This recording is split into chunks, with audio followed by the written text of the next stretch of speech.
The envelope sat on my kitchen counter for 3 days before I found the courage to open it. My hands trembled as I slid my finger under the sealed flap, the cheap paper cutting into my skin. I knew what it was before I even pulled out the contents. The return address said, Henderson and Associates Legal Services. My mother's lawyer. I had been avoiding this moment for weeks, ever since she called to tell me she was updating her will. Now the summons was here, and there was no more hiding. I remember the day she made that phone call. It was a Tuesday, gray and drizzling outside my apartment window. She sounded tired, her voice thinner than I remembered. Clara, I need you to come home. I'm making changes, and I want everyone there. Everyone. That meant my older brother, Mark, and his wife Patricia, the golden couple. The ones who never missed a Sunday dinner, who always had the right words to say, who made sure my mother believed I was the disappointing daughter who ran away to chase impossible dreams. I had been gone for 7 years. 7 years of building my life in Chicago, working as a graphic designer for a firm that paid just enough to keep me afloat. 7 years of phone calls that grew shorter, visits that became rarer, and a distance that felt like a canyon I could never cross. My mother never said she was disappointed, but I felt it in every pause, every sigh, every time she mentioned Mark's promotion or Patricia's volunteer work at the church. The reading was scheduled for 3 o'clock on a Saturday. I took the early train from Union Station, watching the city skyline shrink behind me as the train pushed through the suburbs and into the farmland that surrounded my hometown. The landscape blurred, but my memories sharpened. I saw myself at 16 arguing with my mother about art school. I saw her face tight with worry, telling me that being a starving artist wasn't a plan. I saw Mark standing behind her, nodding, the obedient son who would never cause a moment's trouble. The law office was a small brick building on Main Street, sandwiched between a bakery and a hardware store. The sign above the door was faded, the gold letters chipped. I arrived 15 minutes early, but Mark and Patricia were already there. They sat in the waiting room like they owned it. Patricia flipping through a magazine she wasn't reading, Mark checking his watch every 30 seconds.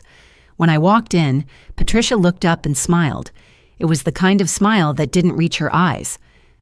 Clara, you made it, she said, her voice dripping with fake warmth.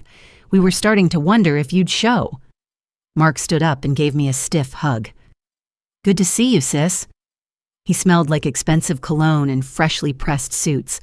His hand lingered on my shoulder a second too long, as if he was making sure I wasn't going to bolt. I said I'd be here, I replied, taking a seat across from them.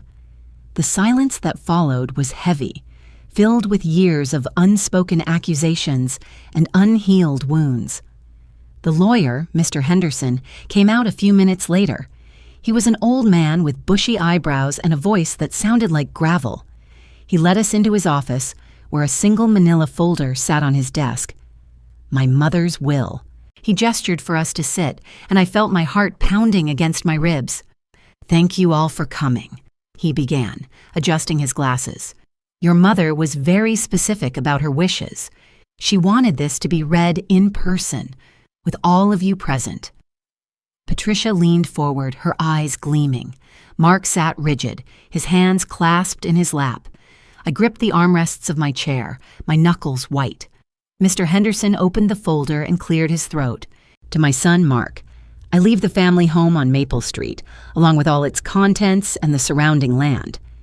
Mark exhaled, a sound of relief. Patricia's smile widened. To my daughter-in-law, Patricia, I leave my jewelry collection and the antique dining set that has been in the family for 3 generations. Patricia nodded, her eyes fixed on the lawyer's face.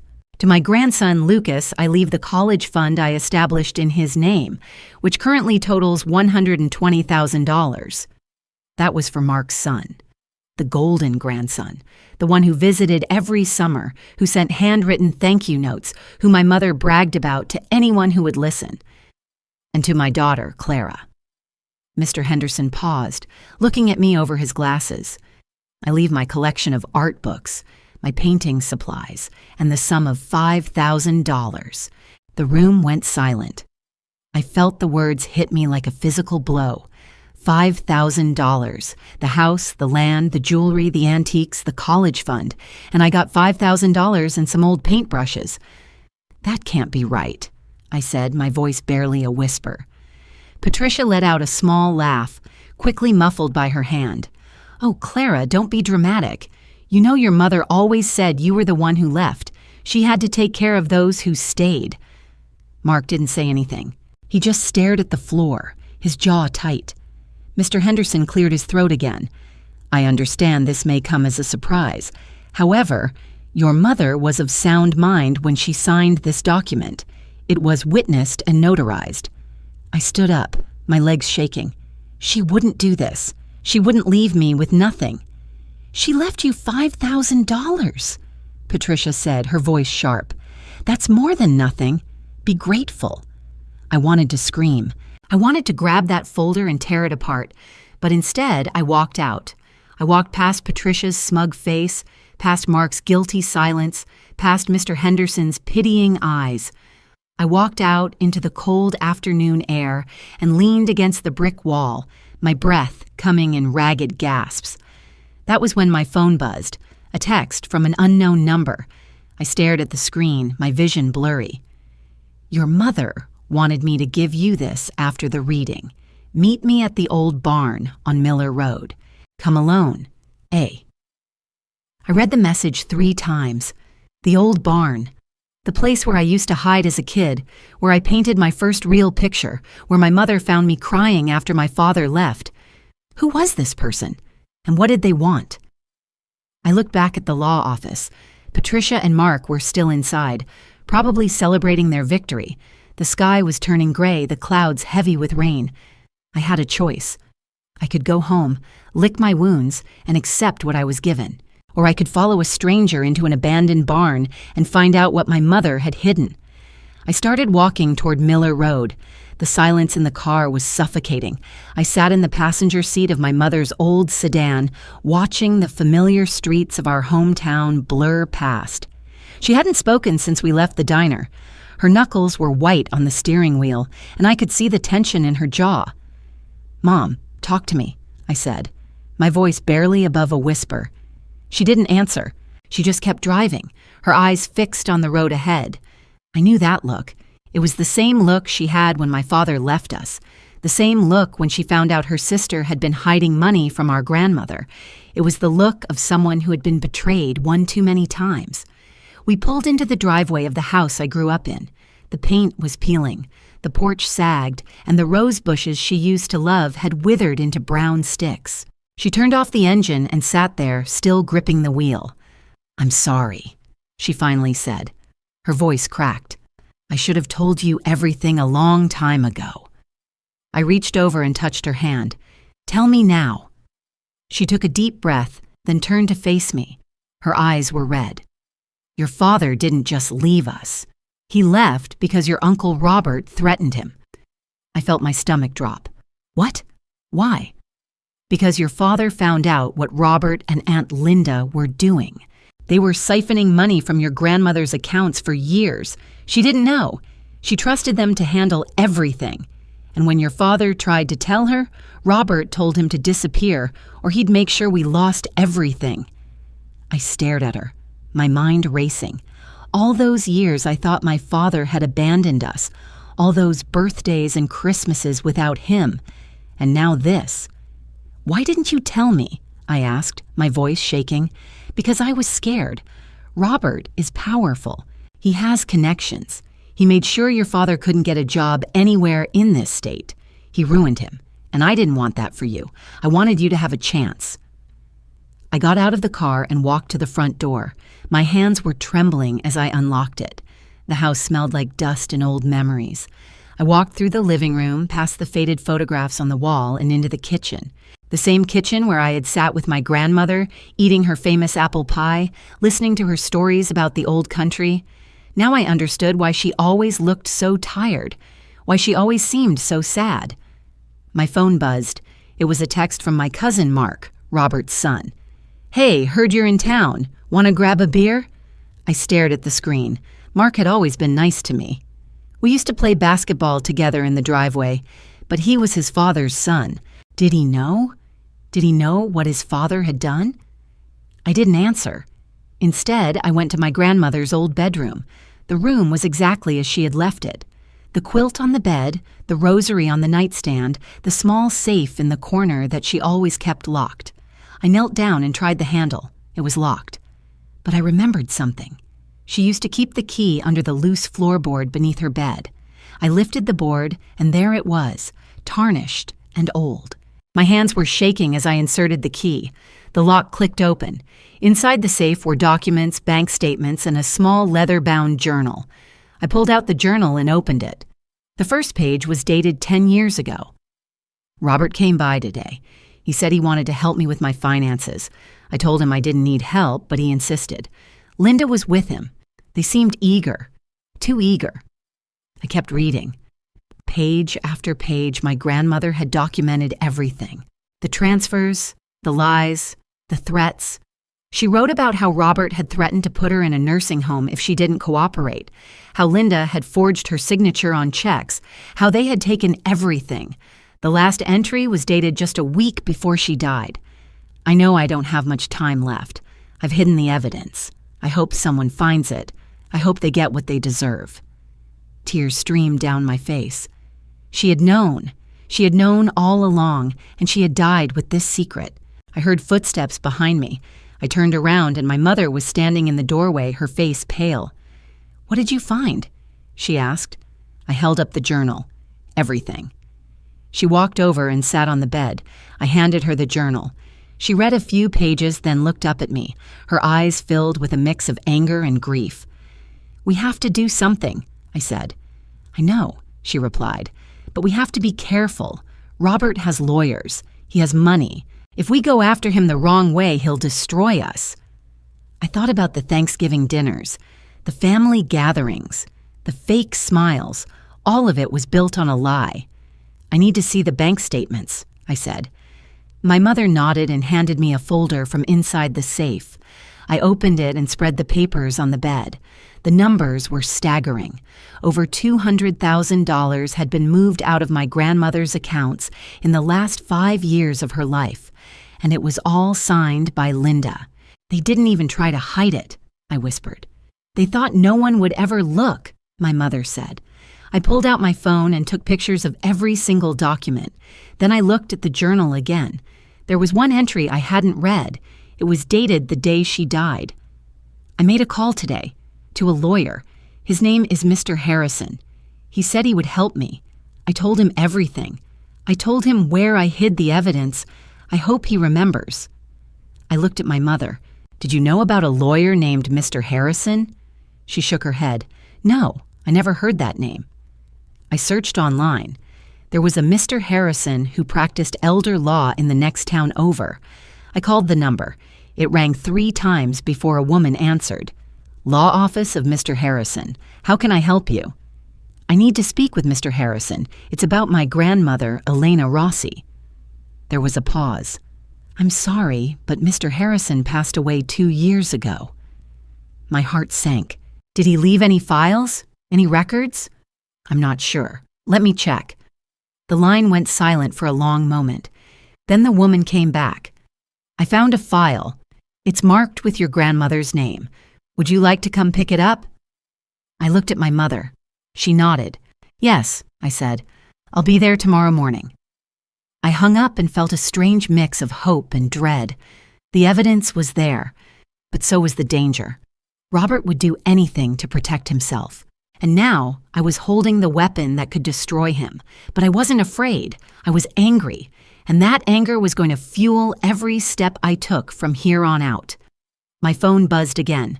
Another text from Mark. "You okay? You seem distant." I typed back.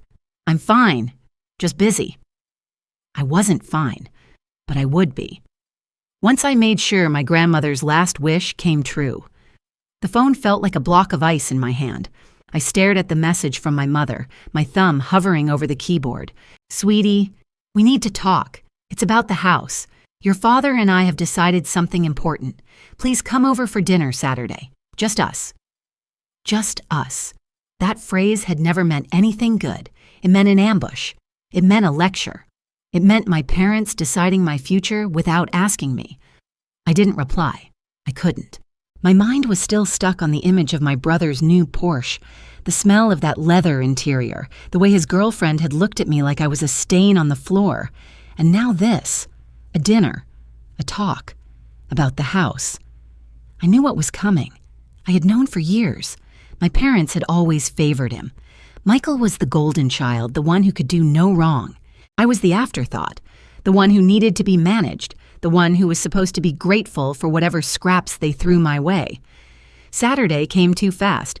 I drove to their house in the suburbs, the same house I had grown up in, the same house where my room was now a guest room, the same house where Michael's trophies still lined the mantelpiece. I parked on the street, not in the driveway. I didn't want to feel like I belonged there anymore. The front door was unlocked. I stepped inside and the smell hit me. Roast chicken, garlic, rosemary, my mother's signature dish. She always made it when she wanted to soften a blow. "Clara, you're here." My mother's voice came from the kitchen, too bright, too cheerful. She appeared in the doorway, wiping her hands on her apron. She was wearing a new sweater, a soft cream color, and her hair was perfectly done. She looked like she was hosting a dinner party, not a conversation with her daughter. My father was already seated at the dining table, a glass of red wine in front of him. He didn't get up. He just nodded at me. "Clara?" "Dad." I sat down across from him.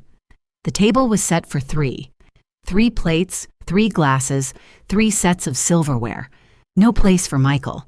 That should have been a relief, but it only made me more nervous.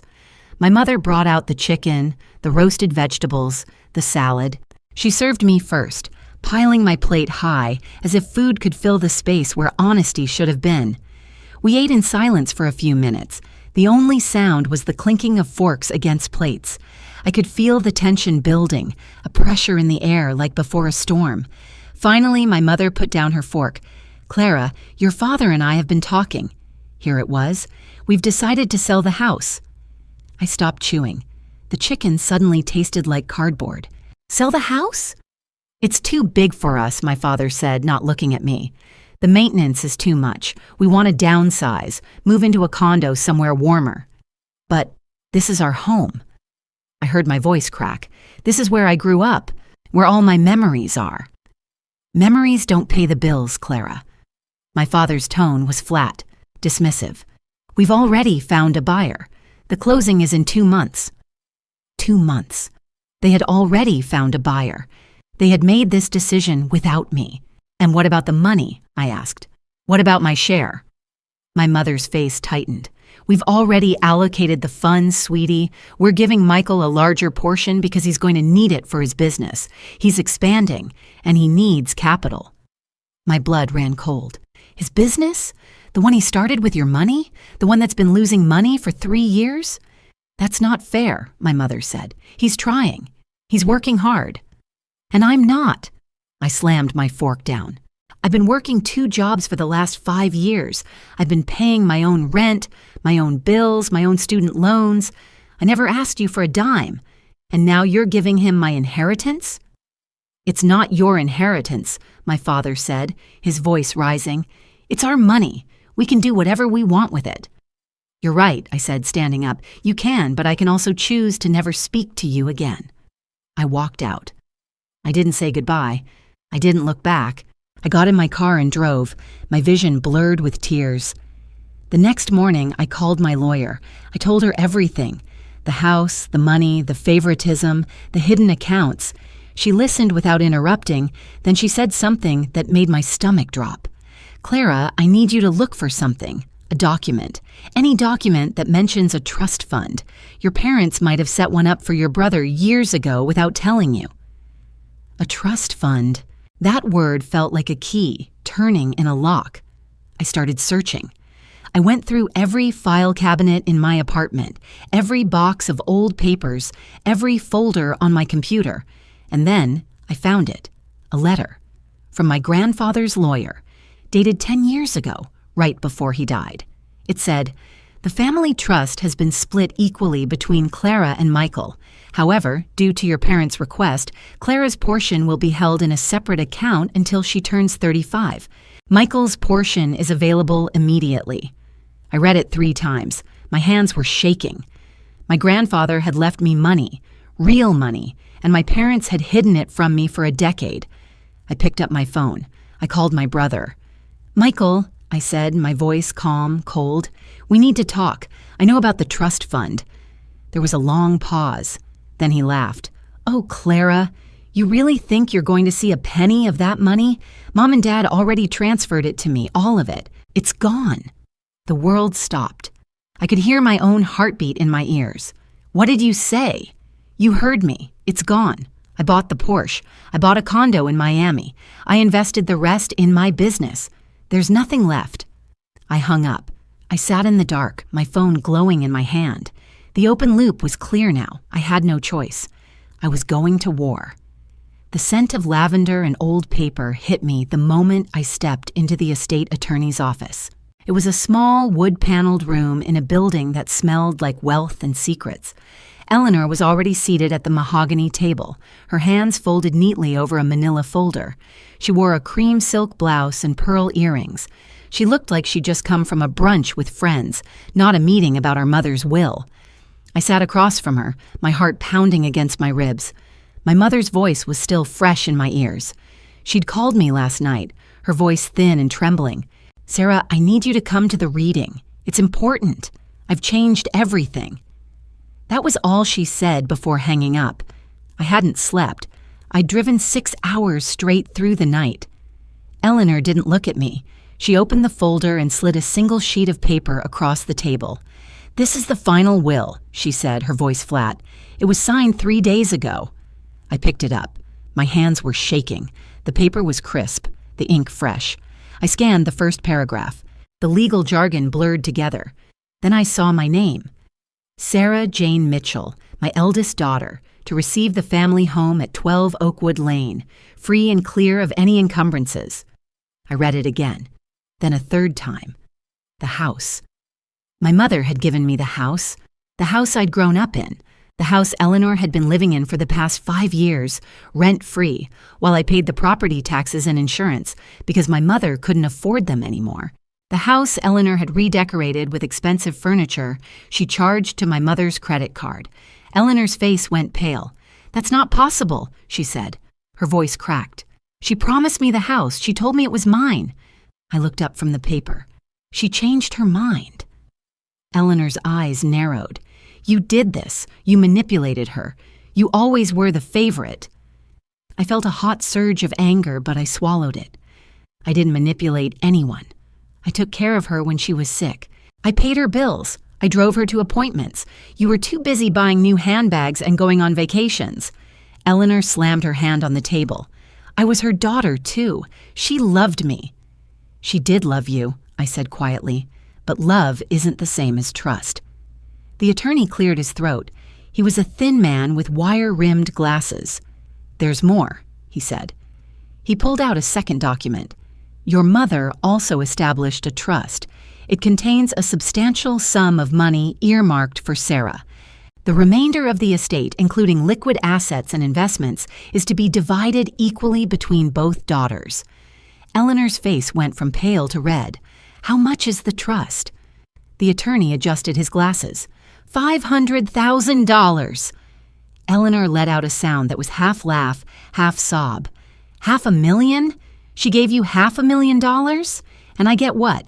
A few thousand in stocks? "You get the jewelry," I said. "The antique furniture, the art."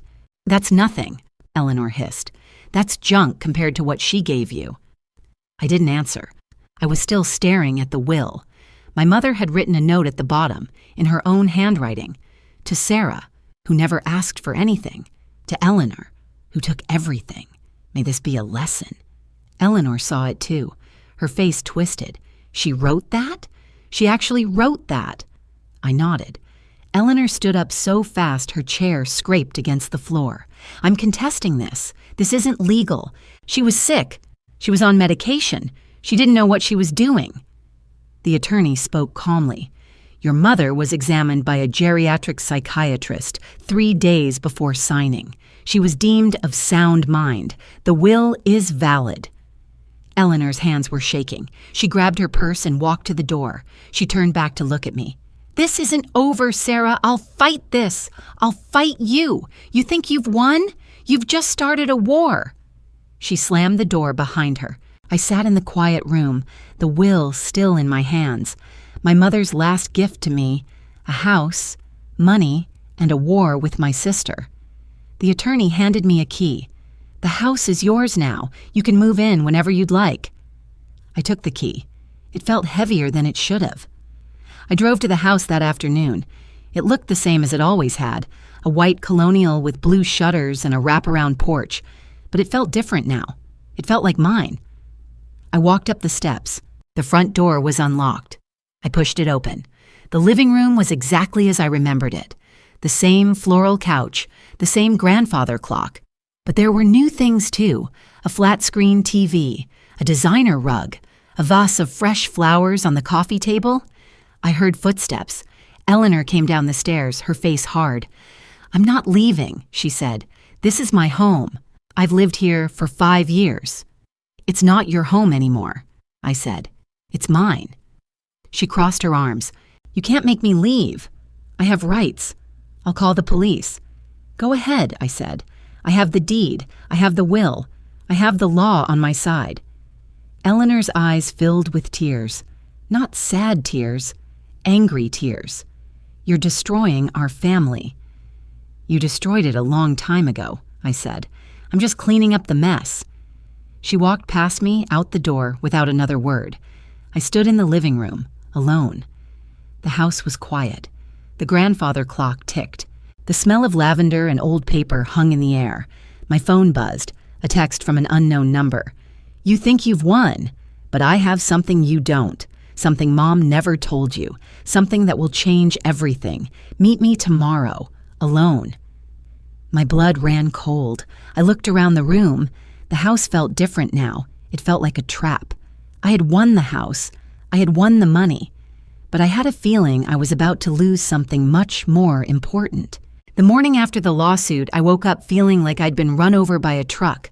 My body ached from the tension of the press conference, my throat raw from holding back tears. I lay in bed staring at the ceiling, the weight of what I'd done pressing down on my chest. My phone buzzed nonstop, messages from friends, reporters, strangers. I ignored them all.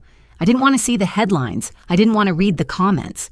But I couldn't stop my mind from replaying every second of that stage. My mother's face, frozen in shock.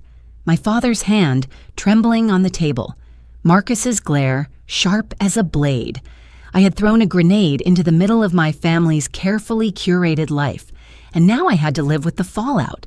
By noon, I forced myself to get up. I made coffee, sat at my kitchen table, and opened my laptop. The news was everywhere. Daughter of prominent family reveals hidden wealth. Sues parents. This family secrets exposed. The price of privilege. Evelyn Hartwell speaks out. A story of betrayal. I scrolled through article after article, each one twisting the narrative just enough to make me cringe. Some painted me as a hero. Others called me a bitter, ungrateful child. I closed the laptop and pressed my palms against my eyes.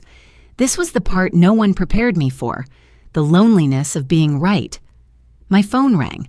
I almost didn't answer, but the name on the screen made me pick up. It was my cousin, Sarah. She was the only one in the family who had ever treated me like a real person, not a charity case. "Evie," she said, her voice soft and careful. "I saw everything."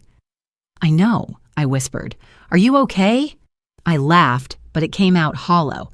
"I don't know what okay means anymore." She paused. "I'm sorry. I'm sorry I didn't see it sooner. I'm sorry I didn't stand up for you." "You didn't know," I said. "None of you did. But I should have. We all should have." Her voice cracked. "The way they talked about you, the way they treated you like a problem to be solved. I thought it was just family drama. I didn't realize how deep it went." I felt a lump form in my throat. "It's not your fault, Sarah." "It's not yours either," she said firmly. "And I want you to know I'm with you, whatever you need." I thanked her, but the call didn't make me feel better. It only reminded me of how many people had watched me suffer in silence, never asking, never questioning. The betrayal wasn't just from my parents, it was from everyone who had seen the cracks and looked away. Later that afternoon, my lawyer called. The court had accepted the lawsuit. A hearing was scheduled for 3 weeks from now. He warned me that my parents' legal team was already mobilizing. They had hired one of the most expensive firms in the state. They're going to fight hard, he said. They'll try to discredit you, paint you as unstable, as someone with a grudge. They'll bring up every mistake you've ever made. I know, I said, and they'll try to settle. Probably offer you a lump sum, no admission of guilt, everything sealed. It's what they always do. I clenched my jaw. I'm not settling. I figured you'd say that, but I want you to be prepared. This is going to get ugly. I hung up and stared at the wall. Ugly. That was an understatement. My parents had spent decades perfecting their image. They were masters of control, of spin, of making everything look polished and perfect. And now I had ripped the curtain back, exposing the machinery underneath. I thought about the hidden accounts, the money that should have been mine, the years of being told I was loved, while they quietly built a fortress of wealth I was never meant to enter. The resentment I had carried like a stone in my chest, growing heavier with every birthday, every holiday, every time I watched Marcus get handed another opportunity I could only dream of. My phone buzzed again. This time it was a text from an unknown number. I opened it and felt my blood run cold. You're making a mistake. Drop the case or you'll regret it. I stared at the words, my heart hammering. I didn't know who sent it. A family friend? A business associate? My mother herself? I took a screenshot and forwarded it to my lawyer. Then another message came, this time from my father's number. Evelyn, we need to talk, alone. Tomorrow, 2 p.m. at the old house. No lawyers, no cameras, just family. I read it 3 times. My hands were shaking. The old house. The one where I grew up, where every corner held a memory of feeling small and invisible. He wanted me to come back, to walk into his territory without anyone to protect me. I knew it was a trap. I knew he would try to manipulate me, guilt me, threaten me. But part of me, the part that still wanted to believe they loved me, wanted to go, wanted to hear what he had to say. I didn't reply. I spent the rest of the day in a fog, pacing my apartment, replaying conversations in my head. I thought about the evidence I had gathered, the bank statements, the emails, the trust documents. I had enough to prove my case, but would it be enough to break through the wall of denial my family had built? That night, I couldn't sleep. I lay in the dark, listening to the hum of the city outside, and I made a decision. I would go to the old house. Not because I trusted them, but because I needed to see their faces when I told them I wasn't backing down. I needed to look my father in the eye and let him know that the little girl he had dismissed for so long was done being quiet. I typed a reply. I'll be there. Then I turned off my phone and waited for morning, knowing that whatever happened next, there was no going back. The private investigator's report sat on my kitchen counter like a loaded weapon. I had read it 7 times already, each pass making my hands shake a little more. The sun was setting outside my apartment window, casting long shadows across the pages. I traced the words with my finger again. Diamond Lake Community Association. Board member since 2018. Voting records show consistent support for waterfront property tax exemptions. I looked at my laptop screen where I had pulled up the same document. The date stamp was from 3 years ago. My mother had been on that board since before my father died. I grabbed my phone and called Sarah. She picked up on the first ring.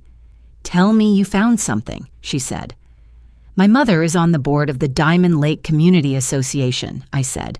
My voice was flat, like I was reading a shopping list. "She's been there for 6 years. The association manages all the waterfront properties, including the one she and my uncle sold to that developer." Sarah was silent for a moment. "That's not a coincidence." "No," I said. "It's not." I stared at the report again. The investigator had dug deep. He had found meeting minutes, voting records, even emails. My mother had personally advocated for rezoning the land around the lake. She had argued that the area needed economic development. The developer who bought our property had been a silent partner in the same association. They had worked together. They had planned this. I thought about all the times my mother had told me she was too busy to visit, all the phone calls she cut short, all the times she said she was helping with community projects. I had believed her. I had felt guilty for not being more supportive. Now I felt sick. I called my uncle next.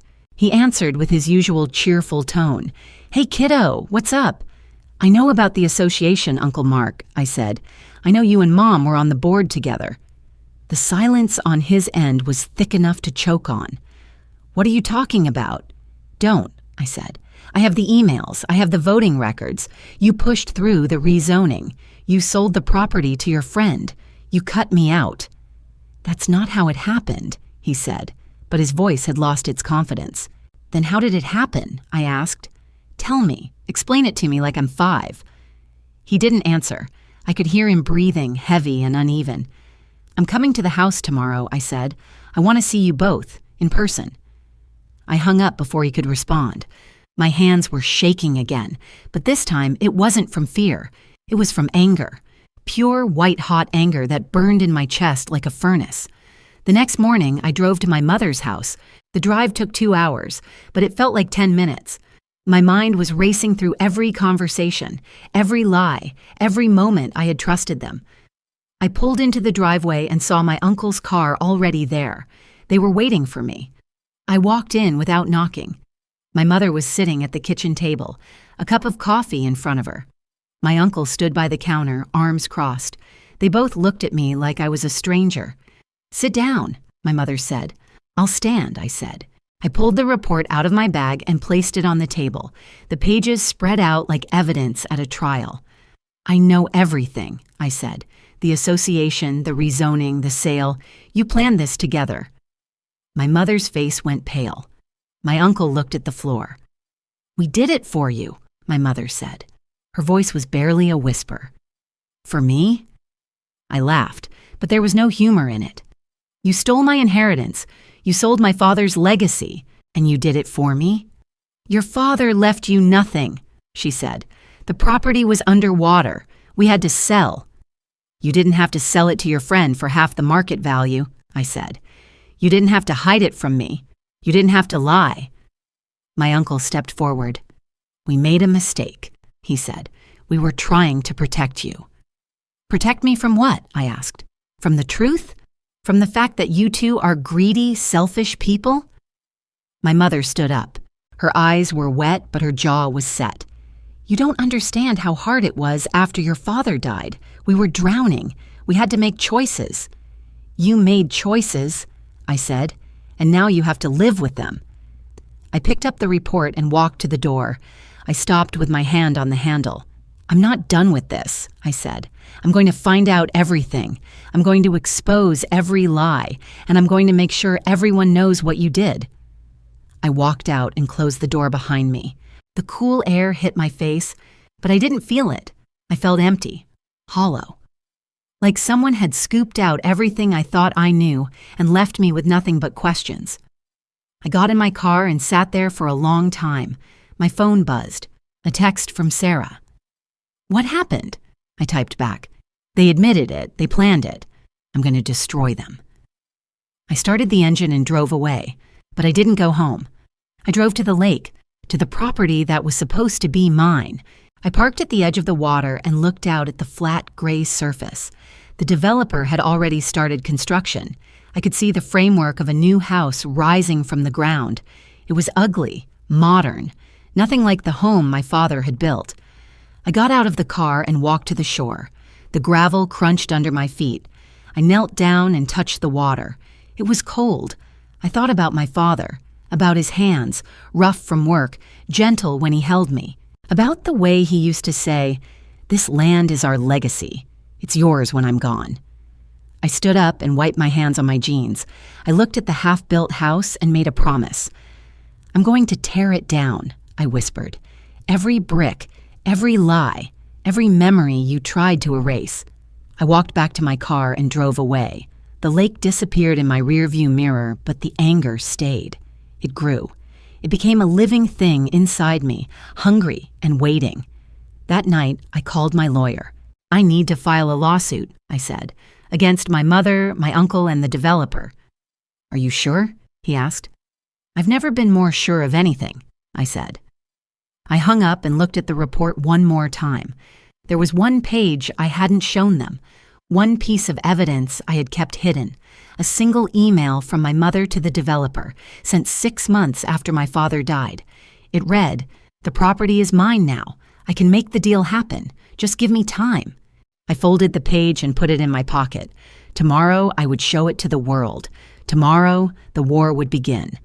The weight of my father's will sat in my hands like a loaded weapon.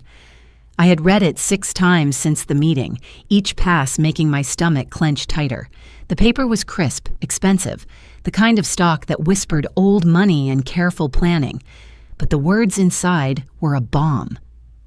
I sat in my small apartment, the late afternoon sun cutting thin lines through the blinds. My desk was covered with printouts, bank statements, and a copy of the trust documents my father's lawyer had slipped me after everyone left. I hadn't told anyone I had them, not even Marcus. My phone buzzed. Sarah. I let it ring. I traced the signature line with my finger. My father's handwriting was sharp, precise, even in death. But the numbers didn't lie. The bulk of the estate, the house, the investments, the controlling shares in the family business, was funneled into a trust that named only one beneficiary, my older brother, Derek. I had a smaller trust, enough to live on if I was careful. But it was a fraction, a crumb. The real gut punch was buried in the fine print, a clause that allowed the trustee, a man named Harold Vance, my father's longtime accountant, to adjust distributions based on family harmony and demonstrated responsibility. That was the key. Derek had always been the responsible one, the golden child. I was the one who left, the one who chose art over accounting, the one who didn't call enough. I closed my eyes and saw my father's face, the disappointment that lived in his eyes every time I visited, the way he'd shake his head when I talked about my photography. "When are you going to get a real job, Emily?" I opened my eyes and looked at the wall. A print of my favorite photo was pinned there, a shot of a rusted bridge in the rain, the water reflecting a muted sky. It had won a small award. He never saw it. My phone buzzed again. This time I answered. "Where are you?" Sarah's voice was tight. "We need to talk. Mom is losing it." "I'm home. Give me 30 minutes. "No, now. She's at the house. She found something." I felt a cold thread pull through my chest. "What?" "Just come." I grabbed my jacket and headed out. The drive to my mother's house was 20 minutes of silence and dread. The streets blurred past, familiar but foreign. I parked in the driveway, the same cracked concrete where I'd learned to ride a bike. The front door was unlocked. I stepped inside and heard voices from the study. My mother's voice high and strained. Sarah's lower, trying to calm her. I walked in. My mother was sitting on the leather couch, a stack of papers in her lap. Her eyes were red. Sarah stood by the window, arms crossed. "What happened?" I asked. My mother looked up at me. "Your father had another account, a secret one." I sat down across from her. "What do you mean?" She handed me a statement. It was from a bank I'd never heard of. The balance was staggering, over $2 million. The account was in Derek's name with my father listed as a co-signer. "I found it in his safe," she said, "behind the painting. He never told me." I stared at the numbers. "When was this opened?" 5 years ago, Sarah said, "right after you moved to Portland." My mind raced. 5 years ago. That was when I'd told my father I was dropping out of business school to pursue photography. He'd said nothing, just nodded. I thought he was accepting it. Now I realized he was already planning. "He was protecting Derek," I said, the words coming out flat. "He was making sure Derek got everything, even if the will was contested." My mother's hands were shaking. "I don't understand. He loved you both." "Did he?" I looked at her. "Because this doesn't look like love. This looks like a bet. He bet on Derek. He hedged against me." Sarah walked over and sat beside me. "We need a lawyer, someone who specializes in this." "I already talked to one," I said, "off the record. He said we might have a case for undue influence. Derek was the executor. He had access to everything. He could have manipulated Dad." My mother's face went pale. "Derek wouldn't do that." "Mom, he's been running the company for 3 years. He had Dad's ear every day. I was 800 miles away. Who do you think shaped Dad's decisions?" She didn't answer. She didn't have to. I looked at the statement again. The account number, the signature. Everything was clean, too clean, like it was designed to be found but only by the right person. "I need to see the original trust documents," I said. "Not the copy the lawyer gave us. The originals." "They're at the bank," Sarah said, "in a safe deposit box. Derek has the key." "Then we need to get that key." My mother stood up. "I'll call him. I'll tell him I need to see the documents. He'll say no. He can't say no to his mother." I watched her walk to the phone. She dialed. I heard her voice soft and pleading. Then it hardened. Then it went silent. She hung up and turned to us. "He says the documents are sealed until the estate is settled. He says we have to wait." "That's not true," I said. "We have a right to see them." "He says it's the law." I stood up. "It's not. He's lying." Sarah looked at me. "What do you want to do?" I looked at the statement in my hand, the numbers, the secret, the betrayal. "I want to fight," I said. "I want to tear this whole thing open, but I need proof, real proof, something that shows Derek knew what he was doing." My mother was crying now, silent tears running down her face. I walked over and put my hand on her shoulder. "I'm sorry, Mom." But he left me no choice. That night, I couldn't sleep. I sat at my desk staring at the wall, the photo of the rusted bridge. I thought about my father, the way he'd look at me, the way he'd sigh. I thought about Derek, the golden boy, the one who never made a mistake. But everyone makes mistakes, and I was going to find his. The smell of stale coffee and printer ink hit me as I pushed open the heavy glass door of the county courthouse. My hands were shaking, but not from nerves, from rage. I had spent the last 3 days replaying every moment of that family dinner, every smug smile from Ethan, every fake tear from my mother. Today was the day I turned their world upside down. I walked past the security checkpoint, my laptop bag heavy on my shoulder. Inside was everything: the bank statements, the trust documents, the emails, but most importantly, the recording. That beautiful, damning recording of my father's voice, clear as crystal, admitting he had hidden $5 million in a shell corporation under Ethan's name. The hallway was empty except for a janitor mopping the floor. I found the right door, room 304, and pushed it open. The mediation room was small, with a long oak table and 4 chairs. My mother was already there, sitting at the far end, her hands folded neatly in front of her. She wore a cream-colored blouse and pearl earrings.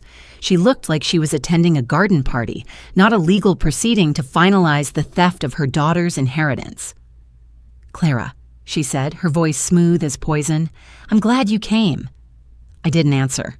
I set my bag down on the table, pulled out a chair, and sat across from her. The mediator, a gray-haired man named Mr. Delgado, entered a moment later, followed by Ethan. My brother wore a navy suit, his hair slicked back, his face a mask of practiced sympathy. He didn't look at me. He sat next to my mother and placed a leather folder on the table. "Thank you all for coming," Mr. Delgado said, taking his seat at the head of the table. "This is a final mediation session to resolve the estate of your late father, Richard Holloway. I understand there have been some disagreements." "Disagreements?" I laughed, the sound hollow and bitter. That's a generous word for what they did. My mother's eyes narrowed. "Clara, please, let's keep this civil." "Civil?" I repeated. "You mean like when you forged the codicil? Or when Ethan emptied the trust account? Or when you both sat in this very room and lied to my face about my father's wishes?" Mr. Delgado raised a hand. "Let's focus on the documents before us. The estate's attorney has submitted the original will and the codicil. According to these, the majority of assets pass to your mother, with a smaller portion to your brother. You, Clara, are left a modest sum of $50,000. $50,000, I said, letting the words hang in the air, out of an estate worth over $12 million. My mother sighed, a theatrical sound. "Your father changed his mind. People do that, Clara. He wanted to provide for Ethan and me. He wanted to provide for you?" I leaned forward, my voice dropping. Then why did he hide $5 million in a shell corporation under Ethan's name 2 years before he died? Why did he leave a separate trust with instructions that it only be opened after his death? The room went silent. My mother's face went pale, then red. Ethan shifted in his chair, his hand moving to his folder. "I don't know what you're talking about," my mother said, but her voice cracked. I opened my laptop. The screen glowed to life, and I pulled up the first document. This is the trust agreement, signed by Richard Holloway, dated 3 years ago. It names me as sole beneficiary. It contains a clause that if any party attempts to contest or alter the estate distribution, that party forfeits their share. Ethan laughed, a sharp, nervous sound. "That's a forgery. You're desperate." "Am I?" I clicked on an audio file. "Let me play something for you." My mother's eyes widened. "Clara, don't." But I pressed play. My father's voice filled the small room, tired and sad. "I know I should have told you in person, Clara, but I couldn't. Your mother, she's been planning this for years. She and Ethan. They think I don't know, but I do. I hid the money because I was afraid they'd take everything from you. This trust is your safety net. Don't let them bully you. Don't let them win." The recording ended. My mother was crying now, but they weren't real tears. They were the same fake tears she had shed at the funeral. Ethan's face was stone. Mr. Delgado removed his glasses and rubbed his eyes. "This is unexpected. Do you have proof this recording is authentic?" "I have a forensic audio analyst's report," I said, pulling out another document. "And I have the original trust document notarized and witnessed. I also have bank records showing the transfer of funds from my father's account to the Shell Corporation, signed by Ethan as the authorized signatory." Ethan slammed his hand on the table. "This is bullshit. She's lying. She's always been the jealous one, the one who couldn't handle that Dad loved me more." "Loved you more?" I stood up, my chair scraping against the floor. "He loved you so much he hid $5 million from you? He loved you so much he left me a secret trust because he didn't trust you?" My mother grabbed Ethan's arm. "Stop! Both of you, stop!" Mr. Delgado cleared his throat. "Given the evidence presented, this mediation is no longer about negotiation. It's about legal validity. Clara, you are asserting that the codicil is a forgery and that the trust is the true final expression of your father's wishes. Is that correct?" "Yes." "Oh, and you have evidence to support this?" "I have everything. The original documents, the recording, the bank records, and a witness who saw my mother sign the codicil after my father's death." My mother's face drained of all color. "You're bluffing." I looked her straight in the eyes. "Her name is Margaret, your housekeeper. She saw you in the study the night after Dad died, with a will and a pen. She called me the next morning because her conscience wouldn't let her stay silent." Ethan stood up, his chair falling backward. "This is over. We're done here." "No," Mr. Delgado said, his voice firm. "We're not done. Clara, I need to see all of this evidence. If what you say is true, this case will be referred to the district attorney for investigation of fraud and forgery." My mother started to speak, but no words came out. She looked at Ethan, then at me, then back at Ethan. Her face was a mask of horror. I closed my laptop and stood up. "I'll have my attorney send everything over by the end of the day. And Mom, Ethan, I hope you enjoyed the last few months, because you're about to lose everything." I walked out of the room, my heart pounding, my hands still shaking. The hallway was empty, the janitor gone. I leaned against the wall and took a deep breath.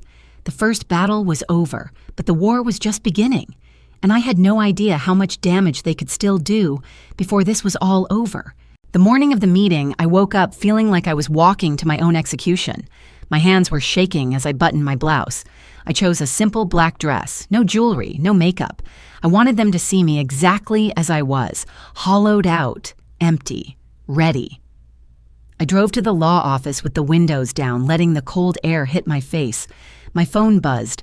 Mom, then Sarah, then Mom again. I ignored them all. I had nothing left to say to anyone except the one person who could end this. The conference room was all glass and steel, modern, cold. just like everything my family touched. I sat at the long table, my hands folded in front of me. Across from me, my mother sat with her arms crossed. Sarah sat to her left, her lips pressed into a thin line. Dad was at the head of the table, looking at his watch like I was wasting his time. Our family lawyer, Mr. Chen, sat next to me. He was the only neutral party in the room. I had hired him a week ago using money from my savings account, the same account my mother had tried to drain. "Let's get this over with," Dad said. "We have a flight to catch." I looked at him, really looked at him. The man who taught me how to ride a bike, the man who held me when I scraped my knee, the man who signed the papers that erased my existence. "We're not going anywhere until we talk," I said. My voice was steady. I didn't recognize it. Mom scoffed. "There's nothing to talk about. You made your choice. You walked away." "I didn't walk away," I said. "You pushed me." Sarah laughed. It was a sharp, ugly sound. "Oh, please, you've been a victim your whole life, always crying about how unfair everything was. Well, guess what? Life is unfair. Get over it." I slid a folder across the table. Mr. Chen had prepared it. Inside were copies of every document: the trust, the accounts, the property transfers, the shell companies. "What's this?" Dad asked, opening it. "The truth," I said. He scanned the first page. His face went pale, then red. "Where did you get this?" "From your own accountant," I said. "The one you fired last month. He was happy to talk to me, especially after I showed him the evidence of tax fraud." Mom stood up. "This is ridiculous. You can't just—" "Sit down, Mom," I said. My voice was ice. "Or I'll make sure every single person in this room sees the emails you sent to the bank manager. The ones where you asked him to freeze my accounts without a court order." She sat down. Her face was white. Dad slammed the folder shut. "What do you want?" "I want what's mine," I said. "The trust fund, the property, the shares in the company, everything you hid from me under the guise of protecting the family legacy." "That's impossible," Sarah said. "You don't have the legal standing." I smiled. It was the first time I had smiled in weeks. "Actually, I do. Mr. Chen?" "Mr." Chen cleared his throat. He pulled out a thick stack of papers. "Ms. Lin has filed a motion with the court. Based on the evidence we've gathered, the judge has issued a temporary restraining order on all assets. Nothing can be moved, nothing can be sold, nothing can be transferred until the case is resolved." "You can't do that," Dad said. His voice was shaking now. "I already did," I said. "The order was served to your lawyers this morning." Mom started crying. Not real tears, the kind she used when she wanted sympathy. "How could you do this to your own family?" I looked at her. The woman who gave birth to me. The woman who tried to destroy me. "You taught me everything I know," I said. "You taught me that family comes first, that loyalty matters, that we protect each other." I stood up. "I'm just protecting myself now." Sarah stood too. Her face was twisted with rage. "You think you've won. You think this changes anything. You'll always be the outsider, the one who didn't belong." I walked around the table until I was standing right in front of her. She was taller than me. But for the first time in my life, I didn't feel small. "I know who I am," I said. "I know what I'm worth. And I know that every single thing you have, you built on the back of someone you were supposed to love." She didn't say anything. She just stared at me with hate in her eyes. I turned to my father. "You have 1 week to make this right. Transfer everything back. Sign the papers Mr. Chen will send over, or I go public with everything. The tax fraud, the hidden accounts, the fake trusts, every single dirty secret this family has ever had." "You wouldn't," he said. "Try me." I walked out of the room without looking back. My heart was pounding so hard I thought it would break through my ribs, but I didn't stop. I didn't turn around. I made it to my car before I broke down. The tears came hot and fast. I cried for the daughter I used to be, the one who believed that love was enough, the one who thought family meant forever. But when the tears stopped, something else took their place. Something I had never felt before. Freedom. I drove home with the windows down. The air smelled like rain. For the first time in months, I felt like I could breathe. My phone buzzed. A text from an unknown number. "You think you've won, but you don't know everything. Call me when you're ready to hear the truth." I stared at the screen. My hands were shaking again. Who was A, and what truth was left to uncover? The morning of the final hearing, I stood in front of my bathroom mirror and didn't recognize the woman staring back. My eyes were hollow, dark circles carved deep beneath them. I'd barely slept in 3 days. Every time I closed my eyes, I saw my mother's face when she signed that affidavit. I saw my sister's smug smile at the mediation table. I saw the stack of papers that proved they'd been planning this for years. I adjusted the collar of my navy blue blouse. It was the same one I'd worn to my father's funeral. I didn't plan that. My hands just reached for it in the closet. Maybe some part of me wanted him to be with me today. My phone buzzed on the counter. A text from my lawyer, Mark. "They're bringing new evidence. Be ready." New evidence. My stomach dropped. What else could they possibly have? I'd already seen the forged documents, the fake receipts, the altered bank statements. What more could they dig up from the grave of my father's memory? I drove to the courthouse with my knuckles white on the steering wheel. The sky was gray, heavy with clouds that refused to break. It matched everything inside me. Mark met me at the entrance. He looked tired too, but his eyes were sharp. "They filed a supplemental exhibit this morning. A letter." "A letter from who?" "From your father, dated 6 months before he died." I stopped walking. The world tilted for a second. That's impossible. I went through every single document in his office, every drawer, every file, every safe. There was no letter. "They claim it was in a safety deposit box your mother forgot to mention until now." Mark's jaw tightened. The judge allowed it in. My throat closed. A safety deposit box. Of course. My mother had keys to everything. She'd probably been sitting on that letter for months, waiting for the perfect moment to use it. We walked into the courtroom. The air was cold and sterile. My mother sat at the plaintiff's table, dressed in a pale gray suit that made her look like a grieving widow instead of the woman who'd been bleeding my father's estate dry. My sister sat beside her, wearing a black dress that was too tight, too young. She looked at me as I entered and smiled. It was the smile of someone who already knew they'd won. I took my seat. My hands were shaking, so I pressed them flat against the wooden table. The judge entered. We all stood. The ritual felt absurd, like we were actors in a play where everyone knew the ending except me. The hearing began with the usual formalities. Mark argued that the supplemental evidence should be excluded due to late filing. The judge overruled him. The letter was read into the record. My mother's lawyer, a thin man with wire-rimmed glasses, stood up. "Your Honor, we would like to enter Exhibit 47, a letter written by the deceased, Mr. Harold Vance to his wife, dated approximately 6 months before his passing." The judge nodded. "Proceed." The lawyer began reading aloud. His voice was flat, clinical. "My dearest Margaret, I write this letter with a heavy heart. I know my time is limited, and there are things I must say before I go. You have been my partner for 40 years, and I trust you completely.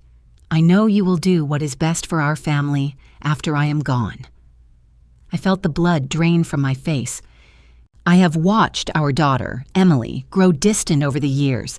She has always been headstrong, independent to a fault. I fear she does not understand the value of family loyalty. I worry she will make decisions that hurt the people who love her." My mother dabbed her eyes with a tissue. She was crying, actual tears. I wanted to scream. "Therefore, I ask you, Margaret, to use your best judgment in administering my estate. If you believe Emily is not acting in the best interest of our family, I trust you to take whatever steps are necessary to protect what we have built together. I leave this in your hands, because I know you love our family more than anyone." The lawyer stopped reading. The room was silent. I couldn't breathe. My father wrote that? My father, who taught me how to change a tire when I was 16. My father, who cried at my college graduation. My father, who held my hand in the hospital and told me I was his greatest pride. That man did not write that letter. I stood up. That's not his handwriting. The judge looked at me. Ms. Vance, please sit down. I'm telling you, that is not my father's handwriting. I have boxes of his letters. I know every curve of his script. That letter is a forgery. My mother's lawyer held up the document. We have a handwriting expert who has already verified this letter as authentic. The report was submitted with the exhibit. Mark put his hand on my arm. Sit down. We'll deal with this. I sat, but my mind was racing. A handwriting expert. Of course. They'd paid for one. They'd probably paid for the letter itself. The hearing continued for another 2 hours. More evidence was presented. More lies. My mother testified that my father had expressly told her he wanted her to control the estate. My sister testified that I had been emotionally unstable since my father's death. She said I had anger issues. She said I had cut off contact with the family. I watched them perform. They were good. They'd rehearsed this. Every tear, every pause, every trembling voice was choreographed. When it was my turn to testify, I kept my answers short. I didn't give them anything to twist. Yes, I had questioned some financial decisions. No, I had not been violent or threatening. Yes, I had requested an accounting of the estate. No, I had not received one. The judge asked me directly, Ms. Vance, do you have any evidence that your mother has mismanaged the estate? I looked at Mark. He nodded. Yes, Your Honor. I have bank statements showing large withdrawals from my father's accounts after his death. I have receipts for luxury purchases made with estate funds. I have emails between my mother and her financial advisor discussing how to hide assets. My mother's lawyer objected. Hearsay. The judge overruled him. Continue. I laid it out. The Caribbean vacation, the new car, the payments to my sister's credit card, the sale of my father's vintage car collection at prices far below market value, the money that had simply disappeared. By the time I finished, my mother's face was pale. My sister wasn't smiling anymore. The judge adjourned the hearing. I will review all evidence and issue my ruling next week. Next week. 7 days of waiting.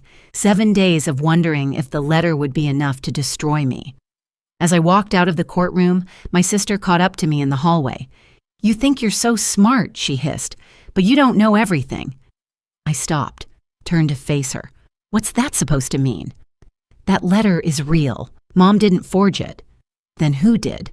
She smiled again. That same smug, knowing smile. Maybe you should ask yourself why Dad wrote it. Maybe you're not as perfect as you think. She walked away, her heels clicking on the marble floor. I stood there, alone in the hallway, the gray light filtering through the tall windows. My father's words echoed in my head. I trust you to take whatever steps are necessary. But whose words were they, really? The morning of the final hearing, I stood in front of my bathroom mirror and barely recognized the woman staring back. My eyes were clear, not red from crying. My shoulders were straight, not hunched from carrying the weight of their betrayal. I wore a simple navy blue dress, the same one I had worn to Mom's funeral. It felt right. She would have wanted to see this. Liam was already in the car, engine running. He had taken the day off work, something he never did. When I slid into the passenger seat, he reached over and squeezed my hand. No words. We didn't need them. The courthouse was the same one where I had signed away my inheritance 6 years ago. Same marble floors, same wooden benches, same smell of old paper and anxiety. But today, the air felt different. Electric, charged with something that made my pulse steady instead of race. Aunt Carol and Uncle Mark were already seated in the front row. Carol wore a pastel pink suit, her hair perfectly curled, her face a mask of practiced sympathy. Mark sat beside her, stiff and uncomfortable, like a man who knew he was about to be crushed but couldn't stop the machine. My lawyer, Sarah, met me in the hallway.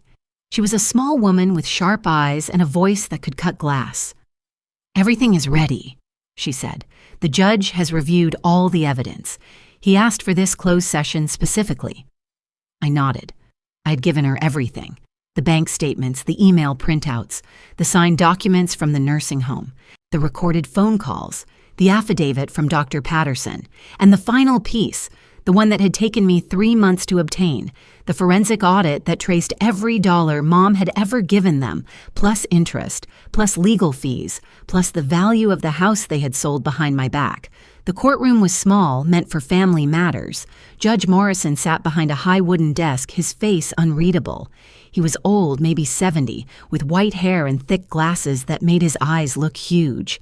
He had a reputation for being fair but ruthless when someone tried to manipulate the system. Carol and Mark walked in together, their lawyer trailing behind.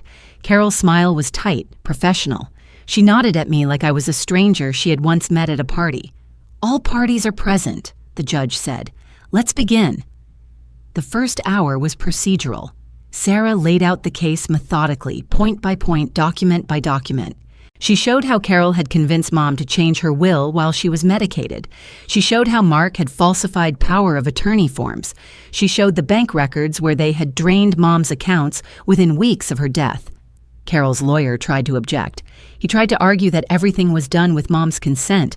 But Sarah had the emails. She had the doctor's notes. She had the recorded conversation where Carol said, "She won't remember anyway, just get her to sign."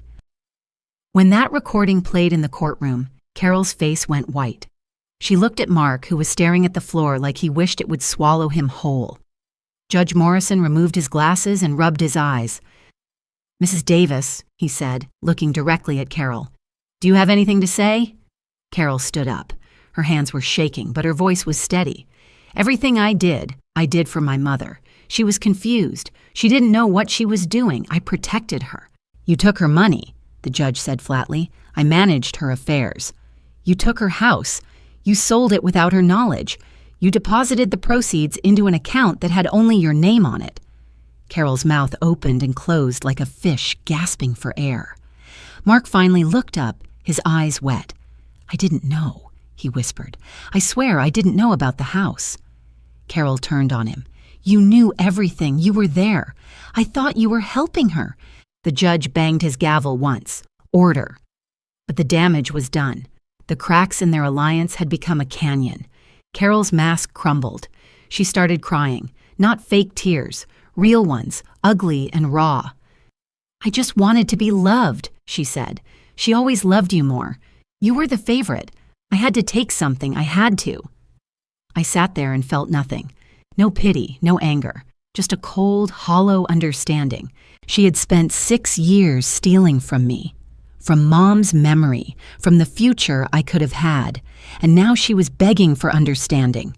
The judge took 30 minutes to deliver his ruling. By the end, Carol and Mark owed me everything. The house value, the stolen accounts, the interest, the legal fees, plus damages. Plus a public apology, which would be read into the court record and published in the local newspaper. Carol was also referred to the State Bar Association for her actions as a notary. Mark's real estate license was suspended pending an investigation. When it was over, I walked out of the courtroom with Liam by my side. Carol was still inside, sobbing. Mark was being led away by his own lawyer. I didn't look back. Outside, the sun was bright. Liam put his arm around me. "You did it," he said. I nodded, but I didn't feel victorious. I felt empty. The money didn't matter. The house didn't matter. What mattered was that for the first time in 6 years, the truth was out, and everyone knew. My phone buzzed, a text from an unknown number. "You think this is over? You have no idea what you've started." I stared at the screen. My blood went cold. I looked around the parking lot but saw no one. Liam saw my face. "What is it?" I didn't answer. I just held up the phone. The open loop was still open, and I had a feeling it was about to get much, much wider.